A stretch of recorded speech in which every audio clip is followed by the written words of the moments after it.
এ বন্ধু, কত সাংবাদিক বর্তমানে কেমন আর কইস না। বর্তমানে তো সাংবাদিকের জ্বালা আর ঘরে তাহা যাইতেছে না। যে আনে তাকানো যেখানে খালি হলুদ সাদা নীল সব বিলে সাংবাদিক, বর্তমান ইউটিউবারও বিলে সাংবাদিক হয়েছে আর খালি উল্টা পাল্টা রিপোর্ট করে। আচ্ছা বলতো দি, পুলিশ বর্তমানে কিরকম? পুলিশের কথা আর কি কমো, যেন টাকা আছে এখানে পুলিশ আছে। পুলিশ তো হলো দুনিয়ার ঘুষখোর। আচ্ছা কদি ডাক্তাররা কিরকম? ডাক্তারের কথা আর কি কমো, এরা তো হলো এক নাম্বার কষাই। বর্তমান তো ব্যবসায় হারার। কোন গর্ভবতী মহিলা যদি যান নর্মাল ডেলিভারি করতে না না সমস্যা আছে, আপনি সিজার করেন, মানে টাকা আমার দান দেখালি। আচ্ছা তাহলে ইঞ্জিনিয়ারের কি অবস্থা? ওরাও তো টাকার খেলা, টাকা ছাড়া তো ওরাও কিছু করে না। টাকা দিলে ওরা সবকিছু করে, আনলে কিছু করে না। আচ্ছা উকিলরা কিরকম রে তাইলে?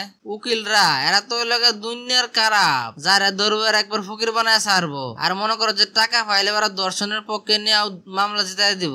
আচ্ছা ঠিক আছে বুঝলাম, অনেক কিছু কোষ দান কদি। যারা সরকারি চাকরি করে এরা কিরকম? সরকারি বড় বড় লেভেলে যারা চাকরি করে এরা কথা কি আর কমু। এক টেবিল তার এক টেবিলে ফাইল নিতে গেলেও টাকা দেওয়া লাগে, দুনিয়ার ঘুষখোর। আচ্ছা বুঝছি, যারা রাজনীতি করে নেতা এরার কি অবস্থা? এরাই তো দেশটা নষ্ট করছে, মুখ দিয়ে কয় একটা করে আরেকটা। দেশটার তো 12টা বাজাইছে এরাই। আর যারা কোম্পানি চাকরি করে এরার কি অবস্থা? এরা তো নিঃস্বাধীন, বিদেশি কোম্পানি চাকরি করে খায় ঘুরে ফিরে, কমিশন ভালোই চলে। আচ্ছা এখন তাহলে ব্যবসা এরা কি অবস্থা সেটা কদি। এরার কথা কি কম, এরা তো মাল স্টক রেখে পরে বেশি দামে বেচে। এরা লোক বেজাল কোম্পানির মালিক, খালি কাস্টমারের বেজাল বেজাল জিনিস দিব আর বেশি বেশি করে টাকা নিব। দান্দাবাজ। যারা ব্যাংকে চাকরি করে তার কি অবস্থা? দুনিয়াতে সুদ হারাম, কিন্তু ব্যাংকে যারা চাকরি করে তারা সুদের কারবারই করে। আচ্ছা কবি সাহিত্যিক গায়ক গায়িকা নায়ক নায়িকা এরা কিরকম? কবি সাহিত্যিকরা দান্দাবাজ, আর নায়ক নায়িকা যারা ছবি করে এরা তো আসলে গুনার কাজ করে, নাউজুবিল্লাহ। আচ্ছা ঠিক আছে বুঝতে পারছি। এখন কয়দি ইমাম আর মুয়াজ্জিনরা কিরকম? ওরা তো হলো বর্তমান সময়ের ধর্ম ব্যবসায়ী। অনেক কিছুই তো কইলাম, আর তো মনে হয় বেশি একটা বাকি নেই। আচ্ছা বল দি এর মধ্যে সবচেয়ে ভালো কে? শোন, এই দুনিয়ার মধ্যে কেউই ভালো মানুষ না, আবার চাইলেই সবাই ভালো মানুষ হইতে পারে। মানুষ দুর্নীতি করতে চাইলে যে কোনো জায়গায় করতে পারে, আর যদি দুর্নীতি করতে না চায় সে ভালো জায়গায় বড় কোনো জায়গায় থাকলেও দুর্নীতি না করলেও চলতে পারে। তার যদি মন মানসিকতা থাকে যে আমি দুর্নীতি করবো না, আমি ভালোভাবে চলবো, তাহলে সে চলতে পারে সেভাবে। আসলে আমরা মানুষ জাতির চরিত্র হলো কি ভালো থাকতে পারি না, কিছু না কিছু দেখলে লোভ সামলাইতে পারি না, তাই লোভে ভরে যাই।